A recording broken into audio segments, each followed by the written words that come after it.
Se você se sente fraco, desanimado, triste, angustiado, ansioso, sem saber o que vai ser o seu amanhã, sem vontade de lutar, sem esperança, ou até mesmo sem vontade de viver, eu te convido, fica comigo nesses próximos minutos. Eu tenho algo importante para te falar. Quem sabe pode mudar a tua história. Estamos vivendo em um período nada fácil para muita gente, para não dizer toda a humanidade.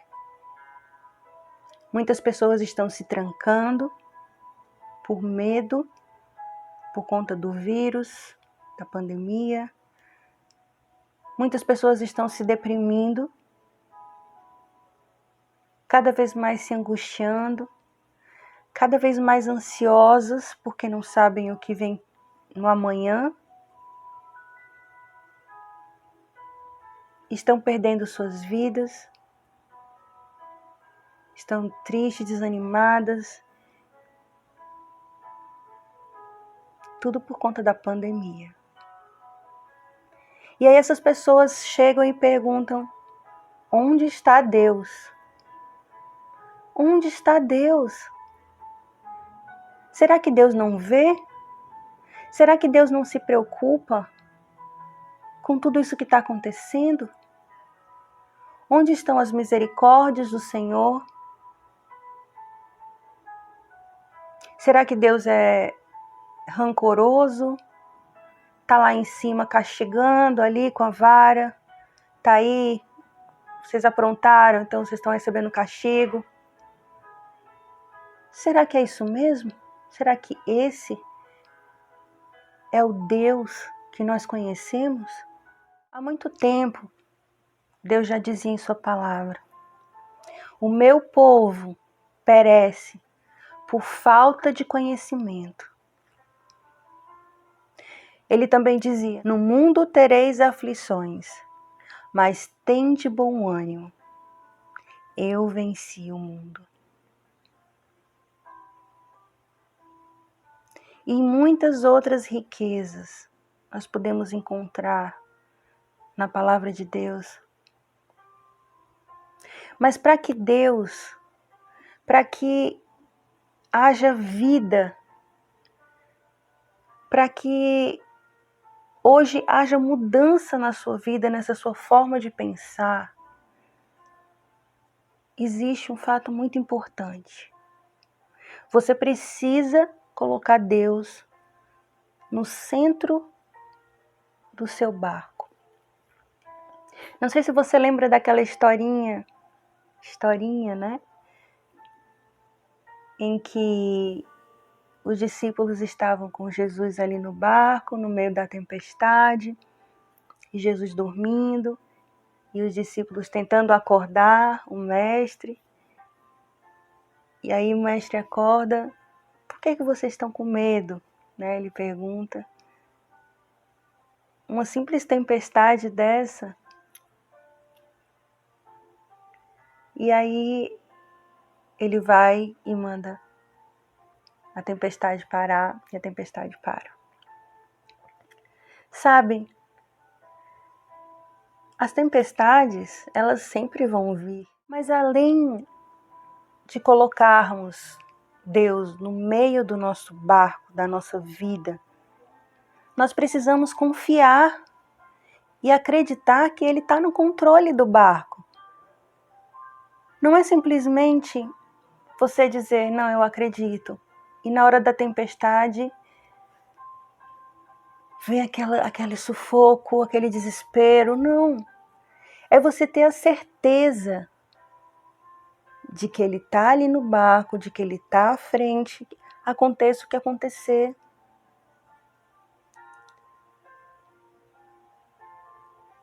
A gente não sabe o dia de amanhã, o que vai acontecer. A gente não sabe o que vai dar essa pandemia. Mas a gente sabe que Deus está no controle. Deus tem um propósito para as nossas vidas. Deus tem um propósito para mim e para você. E esse propósito que Deus tem para cada um de nós é muito lindo. Mas somos nós que decidimos estar no meio desse propósito, seguindo esse propósito, cumprindo com a direção dele, cumprindo com o que Deus nos direciona a cada dia, no que fazer, como fazer, para onde ir. Filho, hoje você vai para a direita, filho, hoje você vai para a esquerda. Filho silencia, filho fala. E assim Deus vai nos direcionando.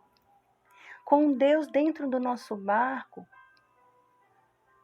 nós podemos compreender mais quem é Deus, perceber mais como Ele age. E assim entendermos o nosso propósito. E assim sermos pacientes. Não sei se você conhece a história de José do Egito. É uma história muito linda que conta na Bíblia. E é um exemplo para nossas vidas.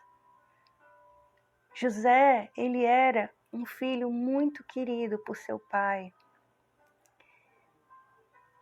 E ele era o filho mais querido, na verdade.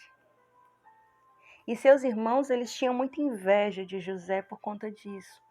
E um dia eles planejaram matar José.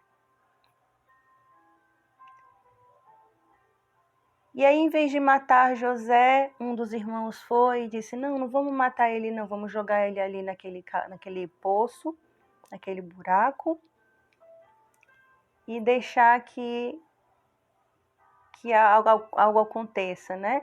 E aí na hora estava passando lá o pessoal, a caravana lá dos egípcios, e aí eles tiveram a ideia de vender José como escravo para o Egito, né? E aí eles fizeram, José foi como escravo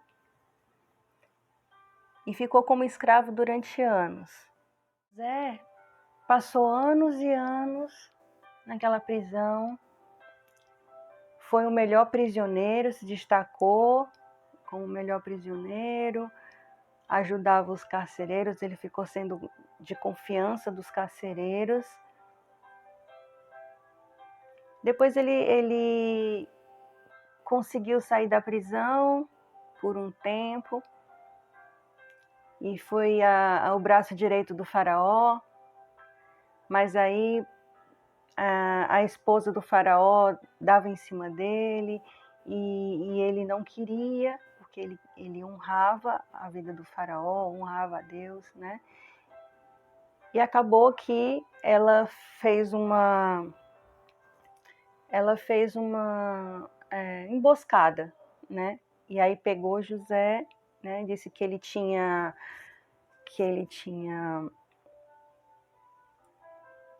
atacado ela, né? E José voltou para a prisão, né? E aí ele ficou mais anos na prisão. E José nunca perdeu a esperança.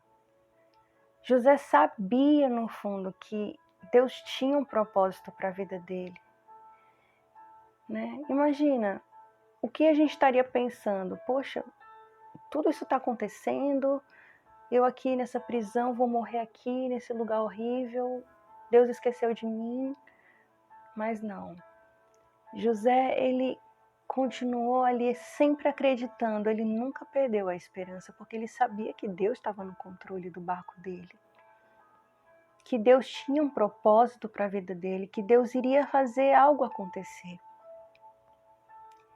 Até que tinha 2 padeiros lá que estavam presos, que tiveram uns sonhos, e aí José foi e revelou os sonhos, porque José tinha o dom da revelação de sonhos, interpretou os sonhos deles, né?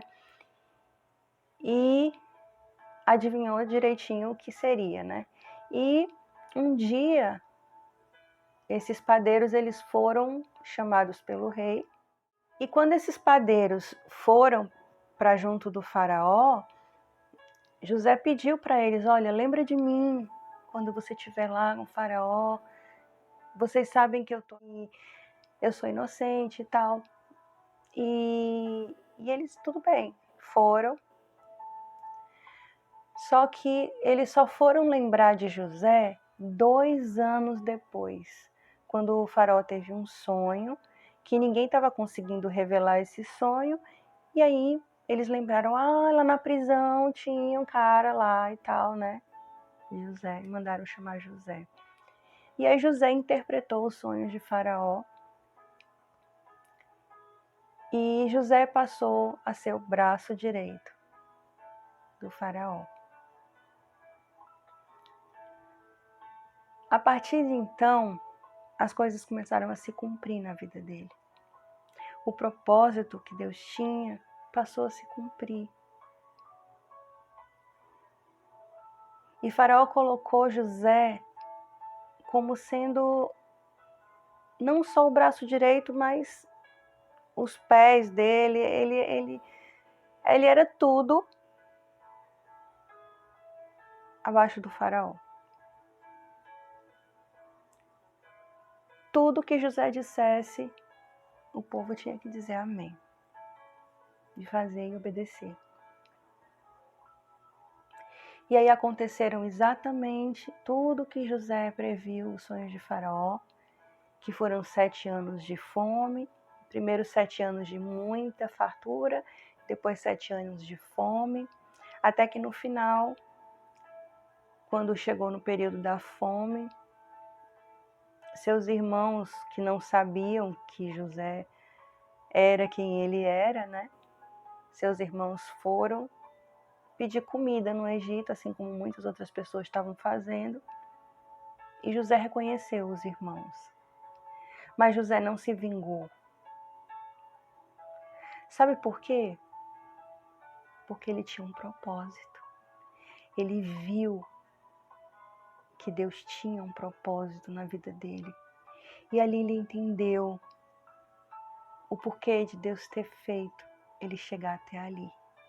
Não era para massacrar os irmãos, se vingar, dizer, olha, vocês fizeram isso comigo. Não. Ao contrário. José chegou para eles e disse, não tenham medo, meus irmãos. Vejam a grandeza do nosso Deus. Vejam tudo que Ele fez para que hoje eu estivesse aqui e pudesse salvar a vida da nossa família. Que coração, não é, gente? Mas eu estou contando essa história para você entender que Deus tem um propósito na sua vida, na minha vida. Não importa as circunstâncias, não importa o que esteja acontecendo ao nosso redor. Pandemias, catástrofes, essas coisas, elas estão acontecendo e a tendência é que aconteçam ainda mais, infelizmente. E aí você continua se perguntando, não, mas Deus devia interferir, Deus devia fazer alguma coisa. Não é possível que Ele consiga ver os filhos dele sofrendo desse jeito, tanta gente morrendo. Sabe, Deus é um Deus de amor. Deus é um Pai de amor. E Ele não nos criou para sermos seus fantoches. Para Ele ficar brincando, sabe, de casinha. Não, vou mexer para cá, vou mexer para cá. Não. Ele nos criou para sermos seus filhos e vivermos num paraíso. E vivermos bem. Sabe, é como, digamos, você que é pai, você tem um filho, e você toda a vida chega para o seu filho e fala, filho, não coloque o dedo na tomada. Se você colocar o dedo ali nessa tomada, você vai levar um choque e você vai morrer.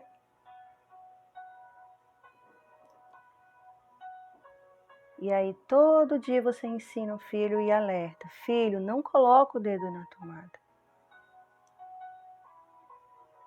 Mas chega uma hora em que o filho vai, sem o pai tá vendo, rapidinho lá e bota o dedo na tomada. E aí acontece o que o pai disse. E é mais ou menos assim que acontece com a gente. Deus, ele orienta. Deus, ele direciona. Ele fala com a gente. Ele fala no nosso íntimo: filho, não vai por ali. Não vai por aquele atalho. Não vai ser bom para você.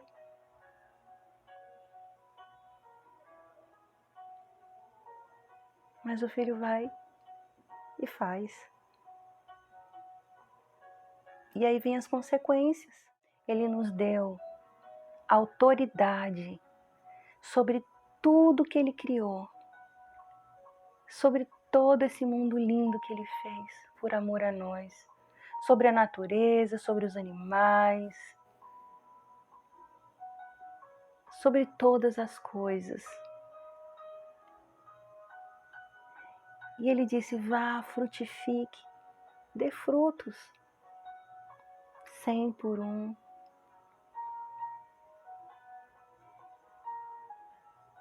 Deus nunca pensou mal a nosso respeito.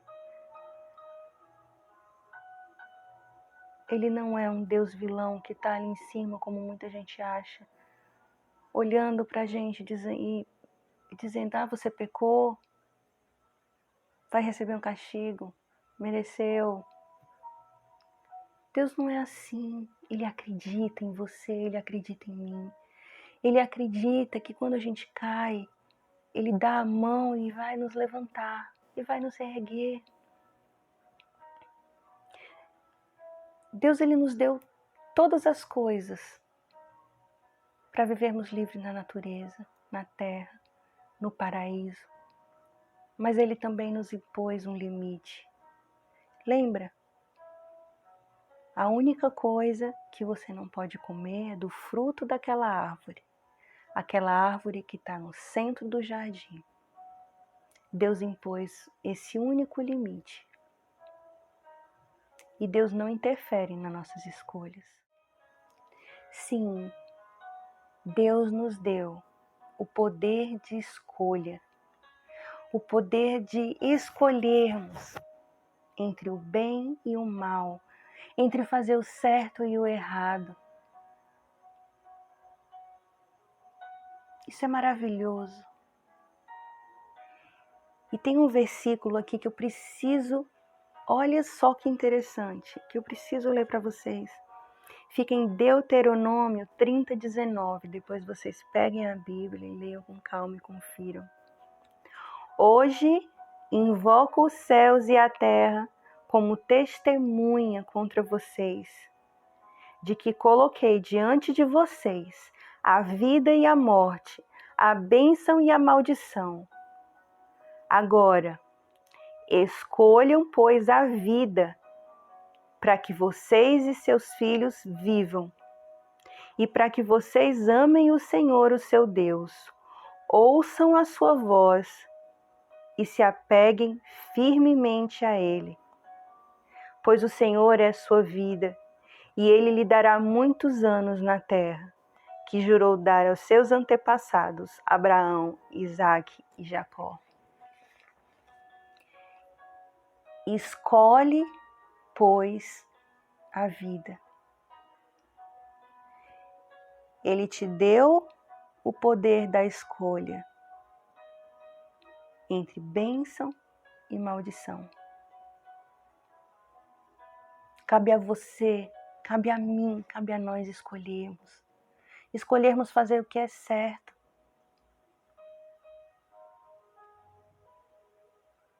Tantas coisas que estamos fazendo errado. Tantas coisas que o ser humano está fazendo errado, que pode ainda corrigir, que ainda há tempo na própria natureza.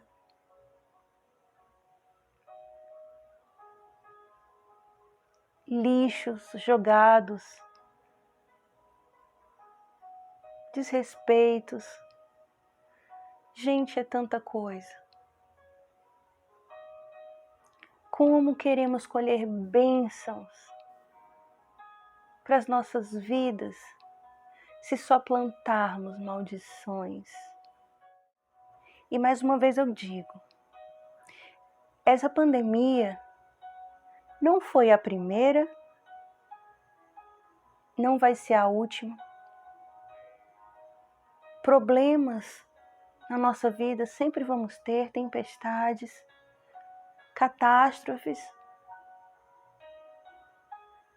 E aí? Vamos ser covardes? Baixar a cabeça? Se trancar dentro de casa? Será que esse é o propósito de vida que Deus te colocou para você?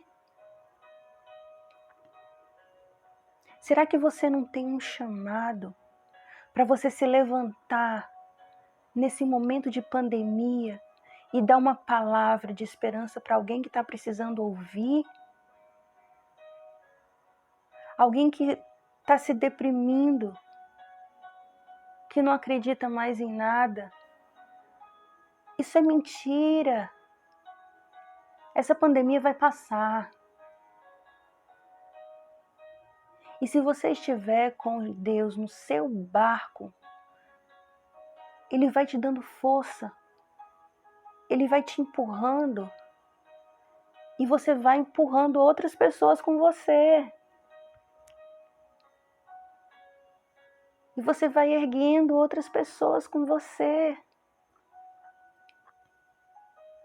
fazendo com que outras pessoas acreditem que isso vai passar e vai passar. E vamos todos sair mais fortes. E hoje nós estamos vivendo nessa pandemia. Mas vamos pensar em outras situações passadas de grandes sofrimentos, como por exemplo, o sofrimento dos judeus. O que aqueles judeus passaram, que tantos judeus sofreram naqueles campos de concentrações, o quanto eles lutaram, tentando fugir de todas as formas,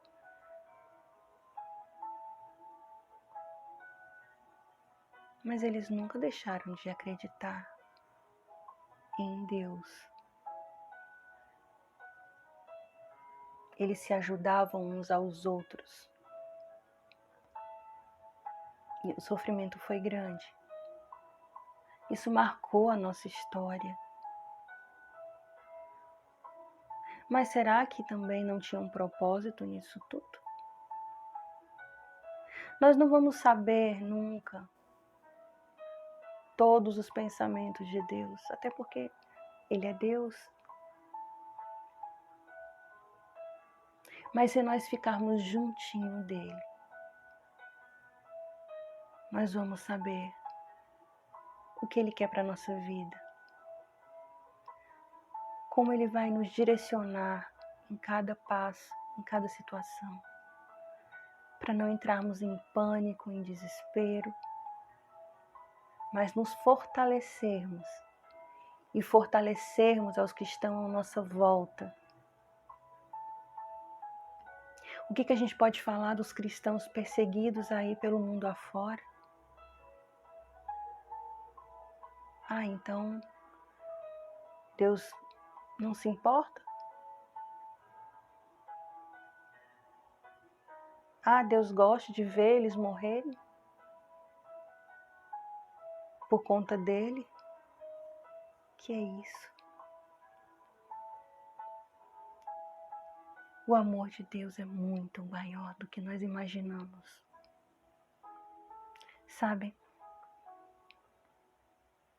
muitos jovens, muitas crianças estão sofrendo hoje em dia. Crianças morrendo de fome, jovens sem encontrar sentido na vida, tirando sua própria vida. E eles precisam entender que há vida, que há muito a se fazer, que eles precisam se levantar e se preparar para tudo que há de vir, que eles são guerreiros com Deus e acabar com essa mentira de que a vida não tem sentido, de que a vida é vazia. Não. A vida é linda.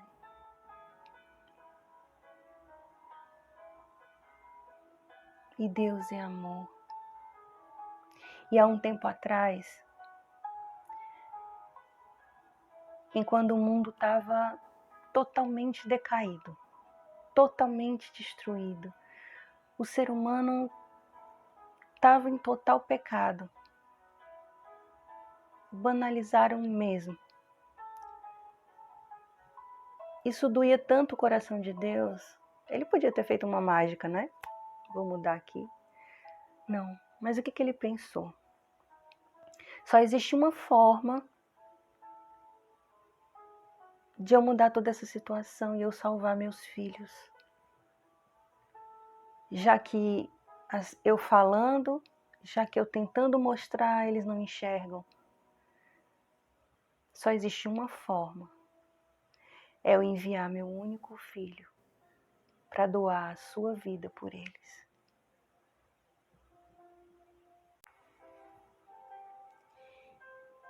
E aí você diz, será que foi fácil para Deus enviar seu único filho para nos salvar? Tudo que Jesus passou, tudo que Jesus viveu aqui na terra, todo o sofrimento, que com certeza você conhece, toda humilhação, zombaria,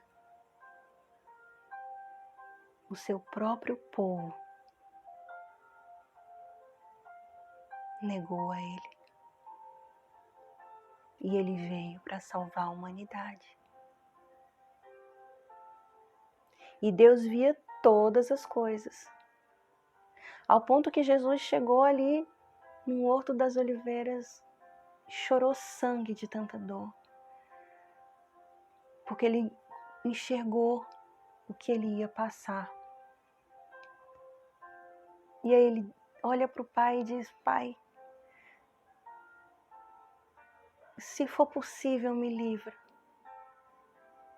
Mas que seja feita a tua vontade, não a minha.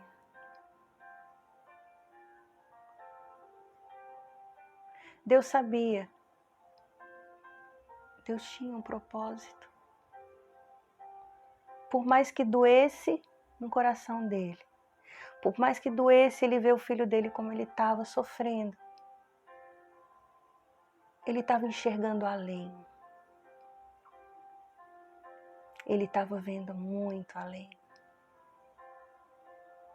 Todos nós passaríamos a ser salvos e não mais escravos do pecado. Isso não é amor? Será que isso é um pai injusto? Deus, ele vê além. Deus, ele vê além de todo o sofrimento. Ele sofre, mas ele enxerga além. E tudo tem um propósito. Tudo tem um propósito. Então pare agora. Pare agora. Levante-se. Olhe para Deus e diga: Deus, eu estou aqui. Eu sou fraco, eu sou limitado. Eu tenho meus erros, meus pecados. Mas eu quero mudar. Eu quero te servir. Eu quero fazer algo pela humanidade. Enquanto ainda houver tempo, enquanto ainda houver vida em mim. Diga isso para Deus. Ele vai te usar. Peça para Ele te conduzir aonde Ele quiser te conduzir. A dizer as palavras certas para as pessoas certas que estão precisando ouvir. E não viva mais para si mesmo, mas passe a viver para que outros vivam. E aí você vai ver qual é o verdadeiro sentido da sua vida. E eu finalizo com mais uma canção que fala exatamente sobre isso. E eu, o que tenho feito pra parecer contigo e ser muito mais que um discípulo. Quero ser exemplo da mais pura adoração, a melhor oferta de amor, o holocausto que nunca tem fim, um bom perfume exalando de mim, para que outros vivam. Viva para que outros vivam.